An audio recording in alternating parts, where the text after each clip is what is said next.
Урматтуу Өмүрбек Черкешевич, кош келдиңиз бүгүнкү күнү ошо Польша мамлекетине. Бул жактагы ошо Воронеж шаарына келдик, Бялысток шаарына келдик. Анан кийин ошо бүгүнкү күnkү сиздин Польшага келген сапарыңыздын максатын сурайын деген элек. Мен Супрасыл деген шаардын мэри менен бүгүн жолуктум. Ал айтат, кыргыздар менен поляктар тууган турбайбызбы? Евразия, Европада дейт, R1A деген гаплогруппасы 50%-тен көп. Поляктар, анан силер экенсиңер, биз тууган экенбиз дейт. Ооба, 5000 жыл мурун биз мындай ажырап тараганбыз. Поляктар Европага кетишкен. Биздин ата-бабалар Алтайды көчкөн. Бул жана Ари деген элдин уурулары болгонда. Бирок биз Алтайда жергиликтүү алтайлык элдер менен камыр жумур болуп, ал жерден жаңы маданият, жаңы эл пайда болгон. Ал азыркы Монголиянын 70% территориясын, чыгыш Казакстан, Жети суу деп Тянь-Шанга чейин жерде мындан 3000-4000 жылдан 3000 жылга чейин ошол жерде болуп, өзүнчө цивилизация, өзүнчө маданият түзгөн. Ошол жердеги мүрзөлөрдөн казып алынган сөөктөрдөн накта бүгүн кыргыздарга тиешелүү болгон R1A, анан кийин IP 1456 деген субклад чыгып атат да. Ошол биздин ата-бабалар түзгөн цивилизация болгон. Ал көчмөн цивилизациянын башкаты болгон. Анан кийин, бир 1000 жылдан кийин ал скиф дүйнөсүнө айланган. Скифтердин падышаларын кургандарын казып алганда дагы күмбөздөрүн чоң. Ал жерден дагы биздин мындай сөөктөр чыгып олтурат. Ошол жөнүндө мен Кубан Чорой экөөбүз китеп жазганбыз. Көчмөн цивилизациясынын келип чыгышы деген. Ошол китепти дагы Польшадагы татар туугандарга мындай бет ачарын кылып ал жөнүндө айтып бердик. Эмне үчүн? Анткени Польшадагы татарлардын 70-тен 75%ке чейин гаплогруппалары кыргыздардыкы менен дал келет экен. Ошонун ичинде жана R1A дегени, биз Ари деген дербиз, буларда 48% экен. 48%ден кыргыз бутагы дегенге бир 35-40% биздикинен туура келип олтурат. Булар менен биздин бир атабыз 800-900 жылдары, 8-9 жылында болуптур. 1200 жыл мурун аталарыбыз мындай бир болгон. Анан булар ушу Алтын Ордодо негизги күч болгон, башкарган лидерлеринен болгон. Алар Тимурлан менен коркпостон да келишкиз, бир-эки жолу чабышкан.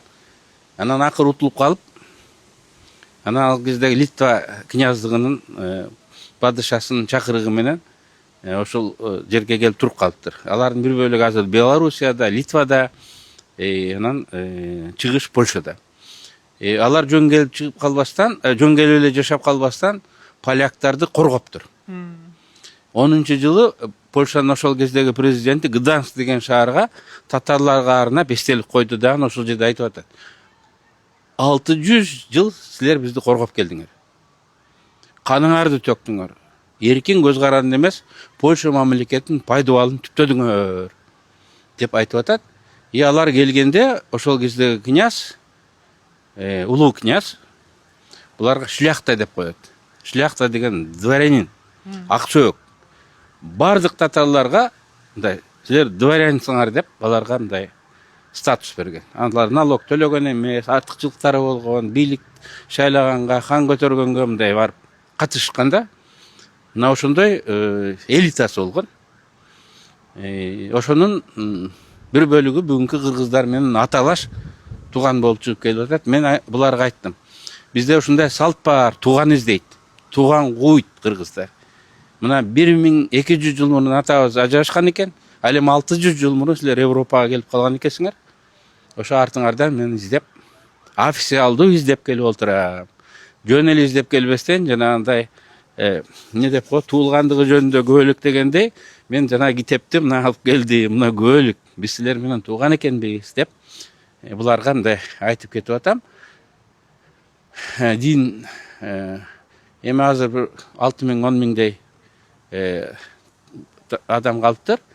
Эми алар англисче сүйлөп ар кандай болуп кетти, но бир бөлүгү акырын динге кайтып атыптыр. Мен барган шаарлардын баарында, айылдарында дагы мечит ачылып атат. Ал мечиттин ушул Польшанын негизги муфтии, башкы муфтии бул ошол түрк, биздин кыргыз деп айтсам болбойт, татар деп коет. Ошол татар биздин тууганыбыз экен, аты Томаш Мишкевич. Ал ушул Кыргызстанга барсам деп биз менен жолуккандан кийин ушинтип самап каалап калды. Жакында ал Кыргызстанга учуп барып келет. Чоң рахмат, урматтуу Өмүрбек Черкешевич. Бүгүнкү китебиңиздин бет ачары деле аябай сонун өттү. Презентациясы да аябай сонун өттү. Бүгүн аябай көп өзүбүз кыргыздын өзүбүздүн тукумубуз жөнүндө, поляк татарлар жөнүндө тарыхый маалыматтарды алып, анан сизге бир ушу акыркы суроосу мындай эле да. Бүгүн татарларга дагы, кыргыздарларга дагы, поляктарга дагы аябай мындай бир жаңы маалымат болду да. Анткени бир эми родословность дейт, бир тукумдан болот экенбиз деген маалымат келип, сиздин изилдөөңүздөн кийин чыгып атат. Бүгүнкү ошо презентациядан кийин биздин ошо поляк, татар, Польшадагы татарлар жана кыргыздардын мамилеси бир кандайдыр бир өзгөрүү болобу же болбойбу? Биринчиден, биздин туугандар экен да. Кыргыз менен поляктардын ортосунда мамиле 600 жыл мурун эле бекем башталып, мындай союздаш болуп, алар кан жанын берип ушул элди коргоп жүрүптүр. Биздин мамилебиз мындан 600 жыл мурун эле мындай башталды деп айтсак болот. Экинчиден, поляктар да, кыргыздар дагы 5000 жыл мурун барып, ата бабабыз мындай баарыбыздыкы болуп, негизинен ата бабабыз бир болуп атат. Бул да бизге мындай туугандык сезимди пайда кылат. Анан эң негизгиси